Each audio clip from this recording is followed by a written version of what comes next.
aprendiendo inglés, lo que lo que les ha dejado la oportunidad al resto de Occidente de enfocarse en seguir al francés, seguir aprendiendo inglés, meterle holandés, alemán, que son lenguas más cercanas pues a ellos, ¿no?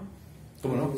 Y no olvidar que en este árbol no están dibujadas las ramas que dan origen a las lenguas asiáticas. Sí. El lenguaje como chino, el thai de Tailandia, el khmer de Myanmar y el norte de Tailandia son lenguajes tonales que tienen 5 tonos de inflexión: tono alto, tono medio, tono bajo, tono de subida y tono de bajada. Esos 5 tonos de una sola palabra tienen 5 significados diferentes, por eso es tan difícil aprender. O sea, que si yo entono mandarín o khmer o el thai. ¿El japonés entra en eso también? No, japonés es monotonal, por suerte. Ya, sí. Castellano también. Eso estaba pensando. Sí, ningún otro idioma, no lo estoy estudiando, ningún otro idioma de estos puede que sea tonal, solamente los lenguajes asiáticos. ¿Y finlandés? No sé. Muy bien, usted, señor, ¿cuál es su inquietud? En la actualidad, ¿cómo se crean lenguajes artificiales? O sea, ¿cómo han creado para las series, para los videojuegos? ¿Tu teoría? Es la gente que se sienta y empieza a dar un fondo o una estructura, ¿no es cierto?, a su idea. Por ejemplo, lo que estamos diciendo del Quinto Elemento, ¿cómo se llama el director? El director se llama Luc Besson. Luc Besson. Luc Besson se inventó un idioma nuevo, el lenguaje sagrado, con 500 palabras y las tiene escritas, ¿no es cierto? Y la actriz Mila Jovovich tiene que aprenderse ese idioma y lo hizo con tal fluidez que hablaba así nomás, ¿no es cierto? Increíble película. Muy buena película. Es una cuestión infravalorada. El Dothraki no existía en los libros de este tipo. Hay algunas cuantas palabras, unas poquitas oraciones como para que te dé la impresión de que existe este lenguaje, de que es algo foráneo a lo que has estado viendo hasta ahorita y de que es difícil de entender y de hablar. Se ha empezado recién a desarrollar fuerte cuando han empezado a hacer la serie. ¿Cómo no? No ha sido, perdón, el autor el que lo ha hecho. Han contratado a un lingüista, los de la serie, los productores de la serie, específicamente para que cree este lenguaje para la serie, digamos, porque iban a tener más protagonismo, más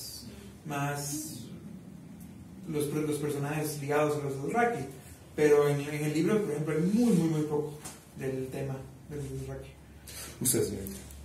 No me queda claro en esta relación de lo que sería lenguaje, cultura e ideología, cómo funciona en el Esperanto, ya que no es como en el Quenya, que digamos nos muestra una cultura específica de los elfos, o Ajá. en Star Wars o en las películas de... Esperanto es una herramienta increíble, como es internacional, es más bien cosmopolita, es de todos, es parte de acervos culturales repartidos, en todas partes. Decía yo que es oficial en Hungría y también en China como trampolín para otros idiomas. Esperanto no arrastra un bagaje cultural, no tiene raíces mitológicas ni raíces socioculturales de ningún tipo, porque es abierto al público, es un lenguaje inclusivo, diseñado para incluir a todos. Incluye a todos, es decir, no separa grupos. Por ejemplo, el Quenya con sus variantes Telerin, Sindarin, qué sé yo, y dentro de estas la forma de escribir y las variantes. Mismo Tolkien indica que Quenya tiene dos formas, es un lenguaje bi algo. El Quenya alto de los nobles y el Quenya bajo de los elfos pinches. Entonces ya se dividía como el latín mismo, ¿no es cierto? El latín que tenía, el latín alto que era pues de las clases gobernantes, el latín bajo que derivan todas las lenguas romances. ¿Dónde están? Acá. Entonces eso, ¿no es cierto? Esto tiene una identidad cultural, social, política, de todo. Esto de acá es libre. Esta es la bandera y es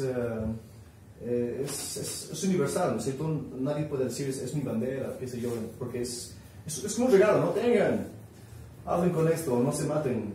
Y así lo es. En cambio acá pues es guerra. Es como el lenguaje computacional también. Sí, el lenguaje computacional, ¿no es cierto? Que es básicamente universal. Sí.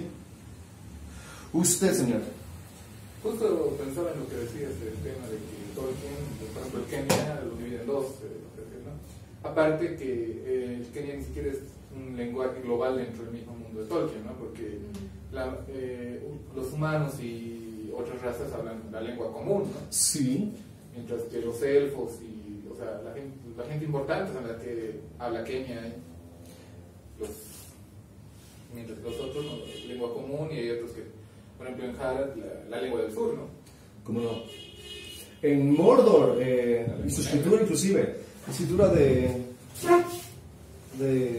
Tengwar, pero de la lengua oscura, ¿cómo se llama? La lengua... ¿Por qué está escrito en ello? Esos ¿No es Burzum? ese tipo de escritura es una variación de Tengwar, pero es una versión de Tengwar para los magos, que solamente ellos pueden leer, ¿no? Y gran la sabiduría. Bla, bla, bla, bla, bla, bla. Ese es tu resumen de la película. Muy bien. Usted, señor. ¿Yo qué? ¿Cuál es su duda, cuál es su aporte? ¿Quiere comentar? ¿Quiere añadir? Lo interesante del manejo de los lenguajes es que en el caso del Esperanto la cultura era la libertad, construir en conjunto una lengua que nos permita dialogar. En el caso de Tolkien era crear el universo y la historia que venía con ello. Tolkien había construido sobre su lenguaje, creado un imaginarium enorme y me parece interesante. Ahora, explorando las otras culturas, cada cultura ha creado, no hablando de los lenguajes artísticos, sino con los lenguajes naturales, ha construido una cultura de acuerdo a su entorno. Como por ejemplo el quechua tiene como 4 o 5 palabras para diferentes tipos de verde. Nosotros tenemos solo verde. Verde lechuga, verde claro, verde oscuro. Ellos tienen una palabra específica para cierto color, tipo de café o de verde o de tierra, porque eran básicamente labradores. Los franceses, los brasileros tienen más palabras para emociones. Los esquimales tienen más para nieve. Los esquimales tienen más para nieve o tipo de frío. Por ejemplo, las nubes están de cierta manera, eso implica una palabra. Y había una cultura que había construido palabras para otras cosas. Entonces, depende del contexto, la cultura te forma, te empuja a construir nuevas palabras, digamos, ¿no? Exacto. Y crea más palabras para esos temas para otros, para que el lenguaje sea mucho más efectivo. Digamos, es más fácil decir, te has paspado, por ejemplo, en nuestra cultura contemporánea, que decir, se han secado tus mejillas porque no estás tomando mucha hidratación. ¿Entiendes? Paspa. Algo que es muy interesante en el lenguaje actual aquí en Bolivia es esta laca. Laca significa está sin sabor, no sin sal, no sin azúcar, sino sin sabor. ¿Y qué es caima entonces? Eso sin también. azúcar.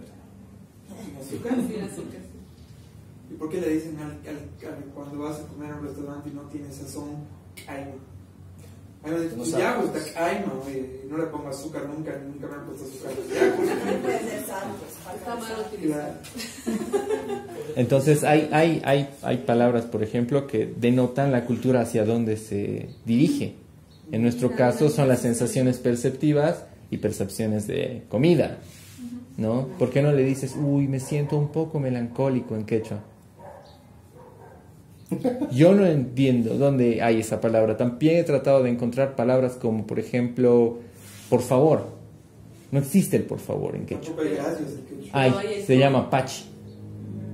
Pero el tono es el que... No, es una poco... como es aglutinante el quechua, es algo que haces al final. Y eso se ha traducido al castellano. Por favorcito, ya pues, papito, házmelo. Eso es en quechua. La traducción no es literal, pero es la traducción de la manera en la cual en el quechua pides un favor. Házmelo, estito, por favor. El diminutivo es... El diminutivo, por favor. exacto. Porque suena igual que en el quechua esa entonación. Ah, ya. Exacto. Entonces son construcciones culturales. En el caso de la cultura que ahorita estamos manejando, contemporánea, cochabambina, aglutinante, abigarrada, exacto, gracias por la palabra. Estamos construyendo un lenguaje, hemos construido ya un lenguaje muy interesante en ese sentido. ¿No ve? Pero entonces, todas las lenguas, No entendieron entonces, el los lenguajes artísticos tienen que ver mucho con la identificación de conocerte, conocer a qué, dónde perteneces, porque básicamente cuando Tolkien empezó a crear el universo era justamente tratar de hacer que cada uno de sus personajes, bueno, el lector conozca al personaje a través de cómo se sentía y cómo se relacionaba en su universo. Los hobbits, ¿no? Los elfos, no cualquier elfo, ¿no? Los del bosque negro, los enanos de tal y de tal. Entonces, pareciera que los lenguajes, pues si hablamos de arte, tenemos que hablar de una cuestión de identificación y particularidad de cada uno, ¿no? Es como construir el diálogo de un personaje, ¿no? Cuando estás construyendo un personaje, construyes sus diálogos, pero como que los autores se han ido un poco más allá, o los constructores de estos nuevos lenguajes se han ido un poco más allá, y han construido, por ejemplo, en Star Trek, hay una cultura que utiliza, ¿cómo se llama? El Wolf, ¿es de qué raza? Klingon. Klingon. El Klingon suena muy... Alemán. Muy a guerra. Muy a guerra, muy a confrontación, es cortado, es particularizado, o sea, son partículas cerradas y cortadas con mucha K y con mucha J, qué sé yo. Exacto. En cambio, otros idiomas, bueno, no me acuerdo en Star Trek, otros idiomas más dulces, pero el quenya es más dulce. Claro, pero aquí hay que volver a diferenciar entre el lenguaje como un instrumento del lenguaje como gusto de hablar, porque los elfos cantaban, ¿no? Los hobbits también cuando están ahí con sus cervezas cantan. Y los enanos igual. Todos los enanos también, o sea, si es una cuestión de utilidad, bueno, me guardo, es un instrumento, ¿no? El lenguaje, cuando quiera decir algo a Juan le voy a decir, y si no, me callo, ¿no? Pero la cuestión es, este lenguaje es mucho más, es un para expresar que es diferente de un lenguaje útil, expresivo. Entonces, para mí habría esas dos categorías. Lo interesante es que en quenya puedes encontrar como que las dos cosas un cacho unidas, ¿no? Es que los elfos, estos muchachos tenían esas cosas dos. Tu personaje está muy, muy bien. Ha construido la cultura, básicamente, antes de construir a personajes, ¿no? Después sí es más fácil construir a los otros personajes, me parece. Nada, estaba escribiendo unas preguntas. Estoy escribiendo sus resúmenes.